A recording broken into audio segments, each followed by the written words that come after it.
안녕하세요 여러분. 7월 26일 수요일 고대한남병원교회에서 수요예배 드리기로 하겠습니다. 우리 다같이 사도신경으로 하나님께 신앙 고백하시겠습니다. 전능하사 천지를 만드신 하나님 아버지를 내가 믿사오며 그 외아들 우리 주 예수 그리스도를 믿사오니 이는 성령으로 잉태하사 동정녀 마리아에게 나시고 본디오 빌라도에게 고난을 받으사 십자가에 못 박혀 죽으시고 장사한 지 사흘 만에 죽은 자 가운데서 다시 살아나시며 하늘에 오르사 전능하신 하나님 우편에 앉아 계시다가 저리로서 산자와 죽은 자를 심판하러 오시리라. 성령을 믿사오며 거룩한 공예와 성도가 서로 교통하는 것과 죄를 사하여 주시는 것과 몸이 다시 사는 것과 영원히 사는 것을 믿사옵나이다. 아멘. 오늘 하나님께서 주시는 말씀을 두 군데 찾아보시겠습니다. 로마서 말씀과 베드로전서 말씀입니다. 먼저 로마서 13장 11절에서 14절 말씀과 베드로전서 4장 7절에서 10절 말씀입니다.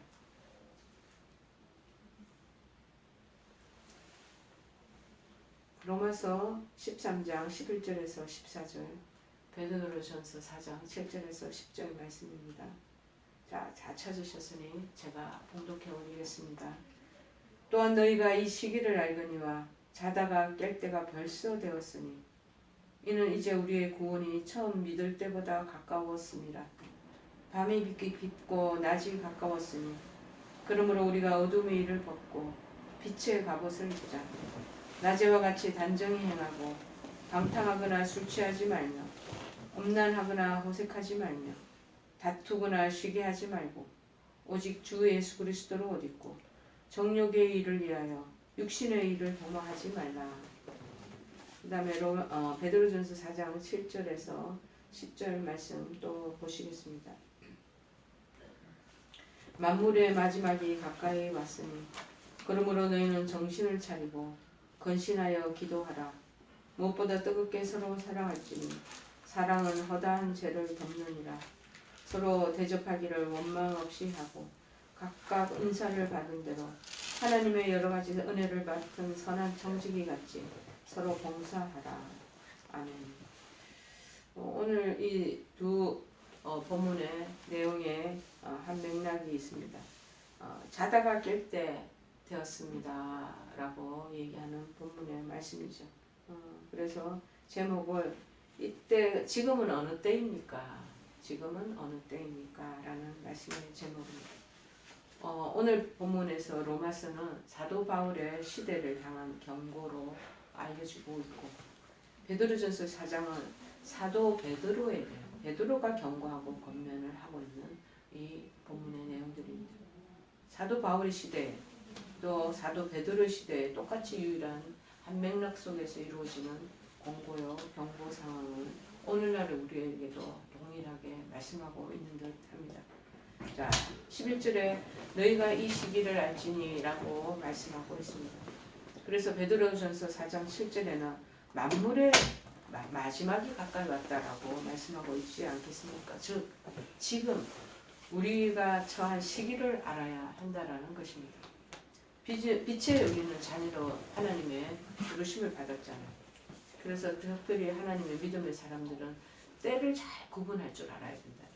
이게 어느 때인지 이게 무슨 때인지 이것에 대한 분별력도 없이 그저 흥청망청 2023년이라고 그냥 살았으면 안 된다는 것입니다. 우리 주변에서 발생하는 세상의 흐름도 볼 줄 알아야 되고 그 다음에 그 정신을 차리고 경고하는 신호인 것이 무엇인가라는 것도 깨달아야 한다는 것입니다. 그래서 지금 코로나 3년째 지금 위드 코로나라고 가고 있지만 무엇보다도 이 코로나 바이러스 감염 시대가 무엇을 의미하는 것인지 또 시대의 여러 가지 기후적인 변화는 또 어떻게 일어나는 것인지 또 그리고 여러 가지 곡물의 그러한 식량의 공급 그런 부분들도 부족한 것이 여기저기 나타나는데 이런 것들이 또 무엇을 의미하는 것인지 그리고 여러 가지 산세나 지형적인 이런 변동이 일어나는 것은 무엇에 의존해서 무엇에 의해서 일어나는 것인지 이런 흐름을 자꾸 봐가는 것이 필요합니다. 우리도 몸에도 마찬가지입니다. 몸에도 뭐 이상이 오면은 건강을 챙기라는 신호와 똑같지 않겠습니까? 저희들도 그냥 여러분들 병실에 지금 입원해 계시겠지만 그냥 좋은데 그냥 오시지 않았을 것입니다. 뭔가 불편한 게 있고 증세가 나타나서 징후가 있기에 이렇게 병원에 입원하고 계시고 그리고 치료받기 위해서 지금 여러분이 계시고 여기 병원에 머무르고 계시는 것 아니겠습니까? 요즘은요 자동차도 자동 시스템으로 문제가 생기면 경고음이 뜨거나 메시지가 딱 계기판에 나타나게 됩니다. 저도 얼마 전까지 계기판에 자꾸 노란불이 이렇게 점등이 생기는 거예요. 그래서 제가 혼자 나름대로 수리센터를 가야 되는데 귀찮으니까 그것을 이제 검색창에다가 네이버에다 검색하고 노란불 등이 나오는 거 이게 뭔가 하고 이제 제가 알아봤더니 그게 부동액이 부족하다라는 것으로 나오더라고요. 근데 다른 사람들 의견을 들어보니까 요즘은 다 휘발유나 이런 여러 가지 연료가 부동액이 이미 다 그 섞여서 나오기 때문에 굳이 부동액을 넣으라는 그거가 왜 뜰까라고 하는 의문을 얘기를 하더라고요. 그런데 빨리 제가 수선센터나 수리소에 가야 되는데 정비소나 등한이하고 바쁘니까 등한이하고 다녔던 거예요. 근데 최근에 제가 그 자동차 검사소에 가서 마지막 검사 점검을 하다 보니 타이어에 기압이 빠졌다는 거. 그래서 그게 계기판에 노란 그 점등으로 이게 표시가 나온 거예요.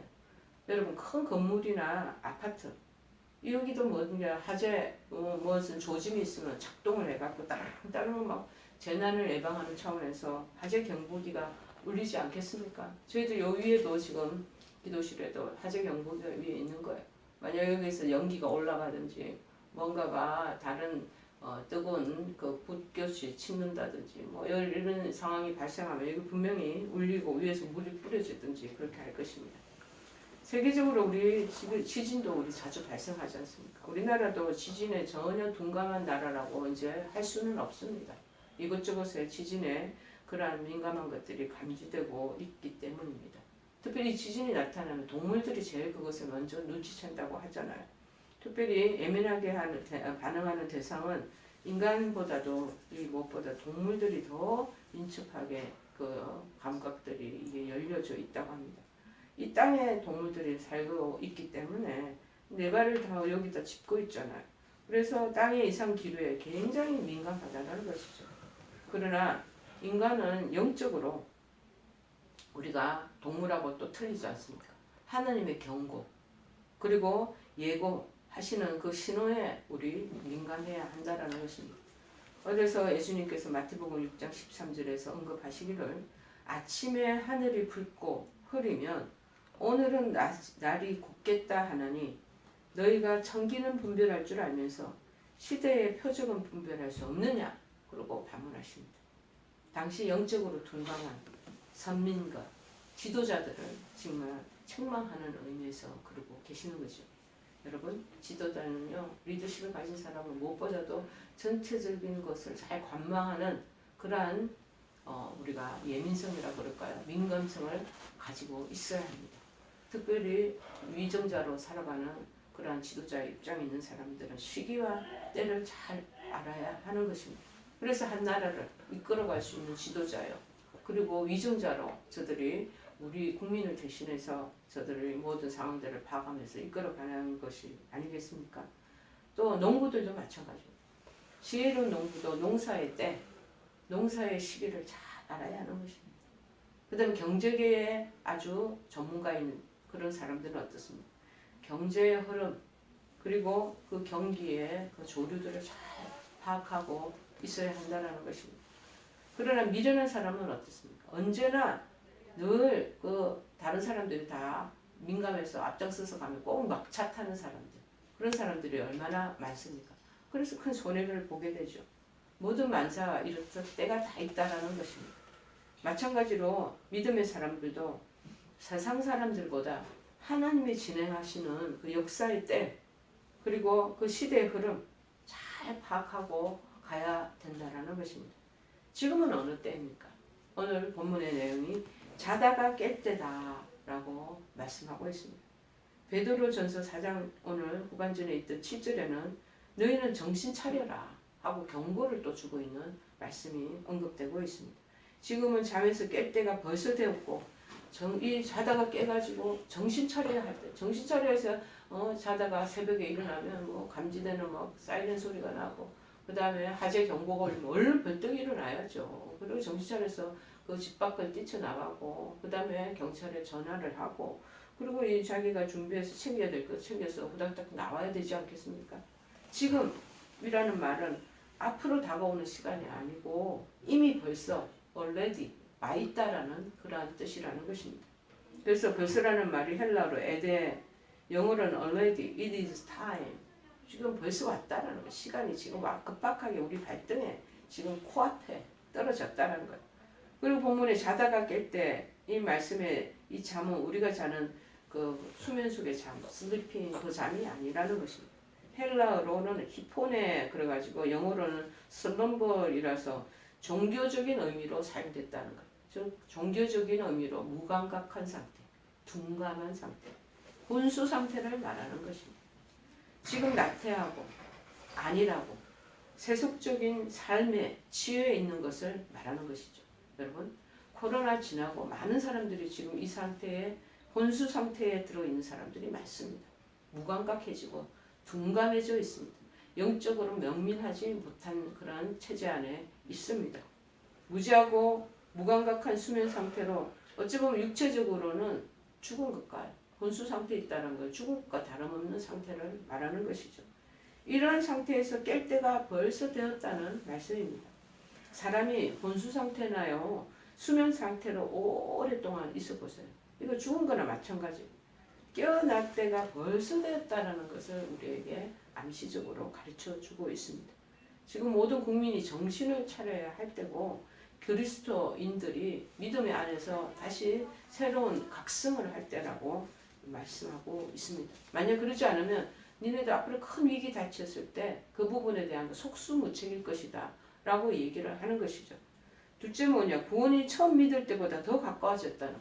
지금 본문에 쓰여진 책들 그 당시에 이거 60년도 65년도 스케일결gem을 한 1800년 전이라고 우리가 생각을 한다면 지금 우리가 믿는 시대에는 2023년이잖아. 벌써 더 가까워진 거예요. 쉽게 얘기하면. 우리 구원이 처음 믿을 때보다 가까웠다. 정말 점진적으로 구원의 때가 가까웠다는 것이 아니고 점점 종말론적으로 최종적인 완성의 때의 근각의 고기에 근처에 와 있다는 거예요. 종말의 때가 마지막 때가 위기의 때가 지금 거의 임박했다는 거예요. 이런 상황에서 세상적인 것을 추구하고 자기의 안위를 바라보며 나아가고 한다는 것은 이제 곧 닥칠 종말 앞에 완전히 자기 자신이 매몰되어 있어 그런 위기와 상황에 처해져 있다라는 것을 말씀하고 있는 거죠.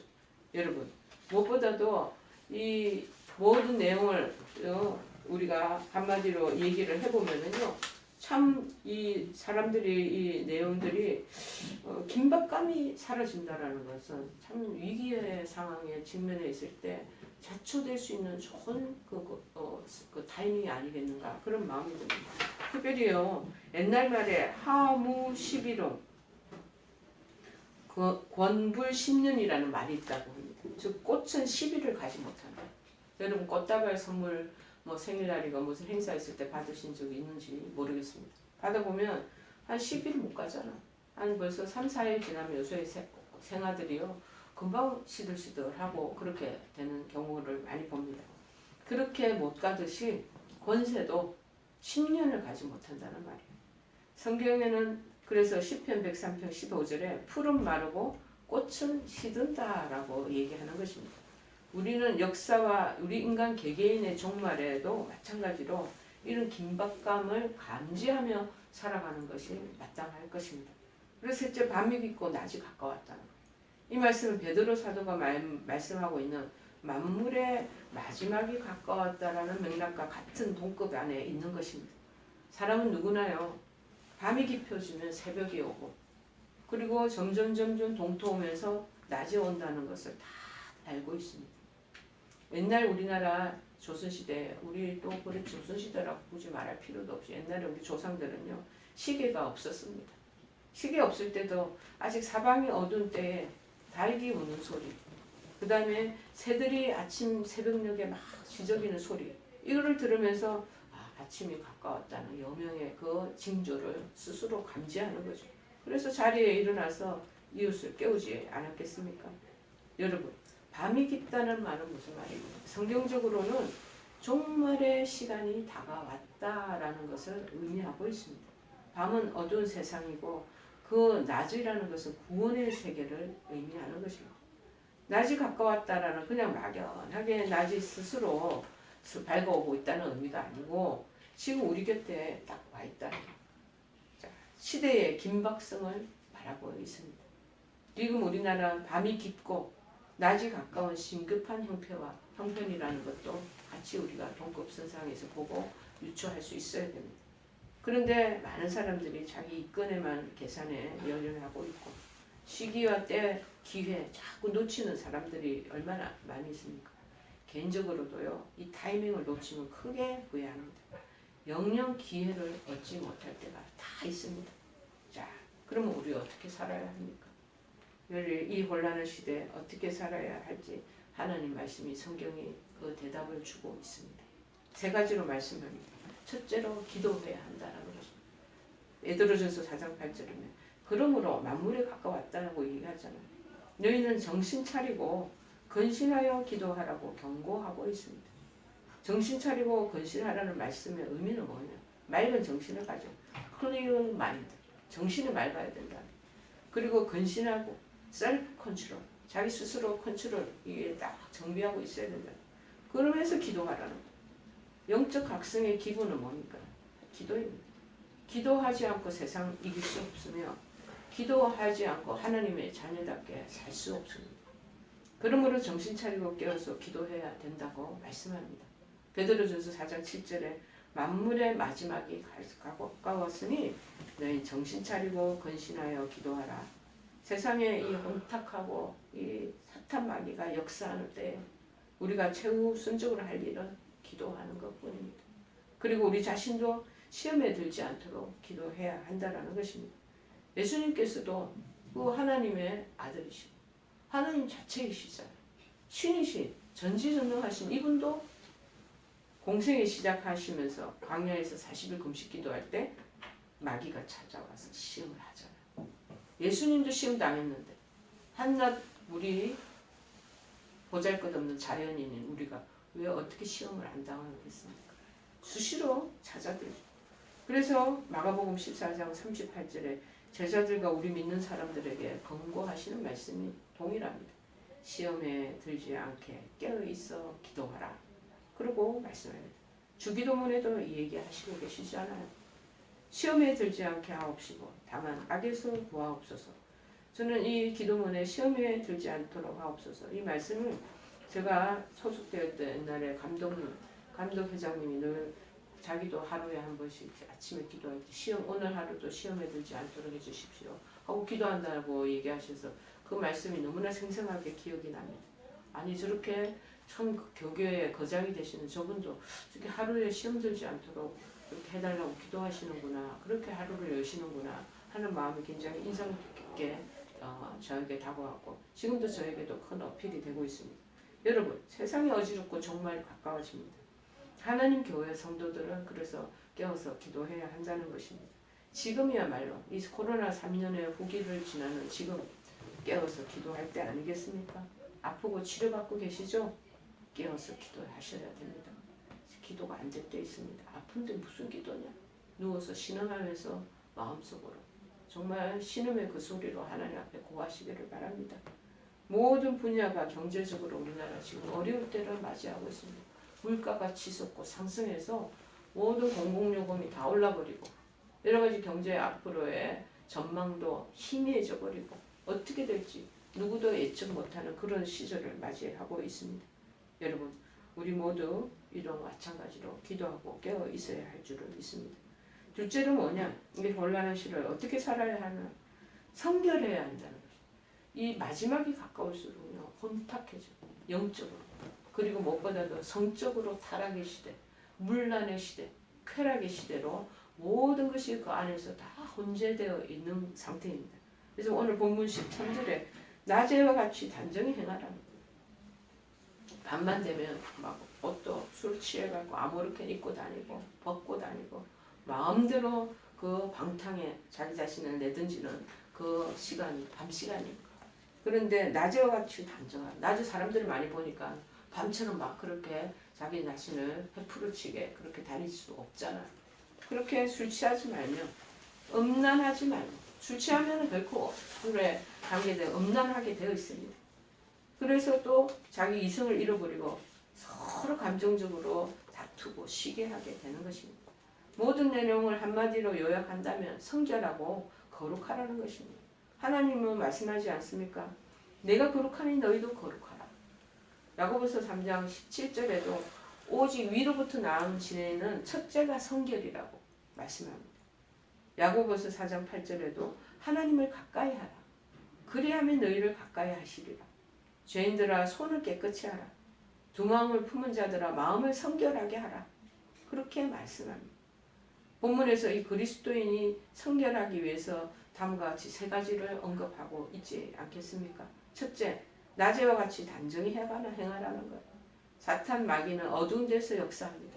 우리의 모든 상황과 태도와 마음 상태가요. 어수선해보세요. 마귀가 틈탑니다. 왜냐? 마귀는 그런 곳을 좋아해요. 음습하고 그렇게 혼재되어 있는 정갈하고 단정하게 있는 데에 들어가지 않습니다. 막 어수선한 마음에 틈이 타고 들어오기 시작합니다. 그래서 그리스도인들은요. 밝은 대낮에 바르게 사는 것처럼 단정히 행하라는 거죠. 이 단정이라는 말의 영어로 descendantly 아주 깔끔하게 깨끗하게 부정한 것이 없게 그렇게 어렵게 살아가는 것이죠. 술 취하지 말라 방탕하죠. 술 취하는 주로 언제 취합니까? 밤에 오잖아요. 퇴근 후에. 술 취하는 데서 범죄가 발생합니다. 육체의 일은 뭐냐? 투기, 술 취함, 방탕함이라고 말씀하고 있습니다.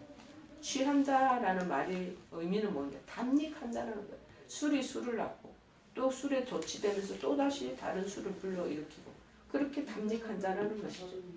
요즘 사람을 취하게 만드는 게 술뿐만이 아니에요. 마약에 취하고 이제 마약도 우리나라가 이제 거룩하게 구별되어 있는 그런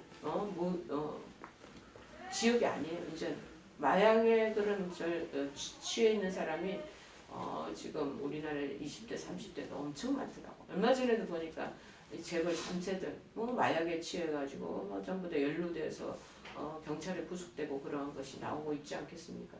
미국의 어느 스테이트는요 마약과 그 다음에 대마초 같은 거를 법적으로 인정하는 그러한 스테이트가 있기도 한다고 신문에 얼마 전에 제가 봤습니다. 여러분 그 물결이 우리나라에 곧 들어올 것입니다. 우리나라도 이제 마약의 그 부분에서 우리가 벗어난 나라라고 장담할 수 없는 것입니다.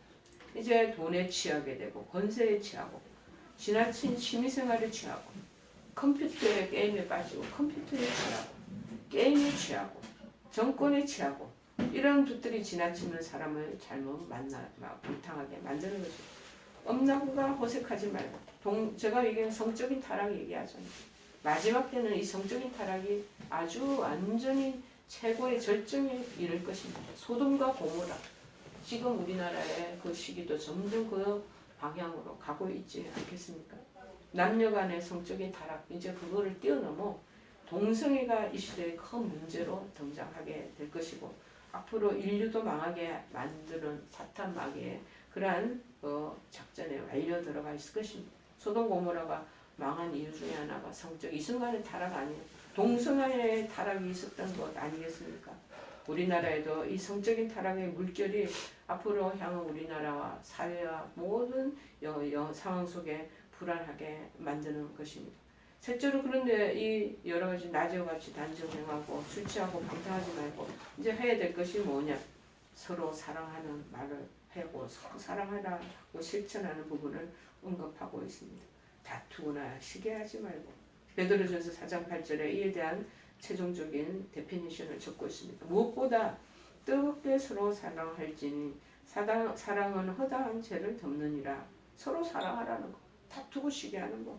사랑하지 않기 때문에 오는 것 아니겠습니까?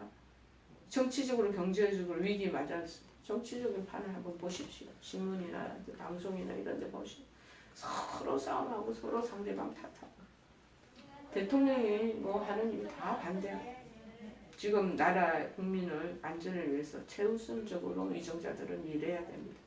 나라가 어떻게 되든 말든 자기의 그 소속된 정당의 이익을 위해서 이기주의가 판을 치면 나라는 결코 망하게 될 것입니다. 지금 말할 수 없는 고난을 당하고 있는 우크라이나 사태도 참으로 정말 너무나 불안한 경지에 이르고 있습니다. 그리고 또 앞으로 종교적으로 서로 반목하고 다투고 싸우는 일도 있을 예정입니다. 얼마나 큰 이 부분이 비극적인 일로 다가올는지요. 끝으로 14절에 뭐라고 얘기하고 있습니다. 오직 그럼 어떻게 하냐? 주 예수 그리스도를 옷 입으라는 거예요. 가지고 있는 건세의 옷 내려놓고 그 다음에 물질의 옷 있는 거 그런 거 다 입었던 옷 내려놓고 그 다음에 정력적인 거 다 내려놔라. 그리고 육신의 일을 도모하지 말라. 예수 그리스도의 새 옷 입고 전쟁터에 나가는 장수가 갑옷 입고 무장을 하는 것처럼 우리는 지금 영적인 전쟁 안에 들어와 있습니다. 그래서 그리스도의 옷을 입어야 한다고 말씀하고 있는 거죠. 그리스도의 이름으로 또 무장을 해야 되는 것입니다. 그리고 정욕을 위하여 육신의 일을 도모하지 말고 이것은 일하지 말라는 것이 아니고 무엇을 쫓아서 목적으로 삼고 일하느냐 그것에 초점을 맞추고 살으라고 말씀하고 있습니다. 그리고 하나님 뜻 이루기 위해서 육신의 일도 그곳에 잘 맞추어서 병행해 나가라고 말합니다. 베드로 사도는 각자가 자기 위치에 주신 사명을 바르게 감당하라고 말씀하십니다. 즉 은사를 맡은 대로 하나님 여러 가지 은혜를 맡은 청지기 같이 서로 봉사하며 살아야 한다고 말씀하고 있습니다. 오늘 지금은 어느 때입니까? 여러분 마지막 때가 종말의 때에 거의 근접하고 있습니다. 언제 하나님 주시는 마지막에 그 타이밍이 올지 아무도 예측할 수 없습니다. 도적같이 오신다고 말씀하고 있지 않겠습니까? 깨어있고 지금 정신을 차릴 때인 것을 여러분 아시고 특별히 질병과 사투하는 여러분 더 무엇보다도 하나님의 말씀을 특별히 주님 의지하면서 깨어있고 정신 차려서 투병생활 임하고 향후에 당신의 그 회복과 그 이후에 있을 일들을 도모해 나가시는 여러분 되시기를 간절히 축원해 드립니다. 우리 찬송가 321장 찬양하시겠습니다. 321장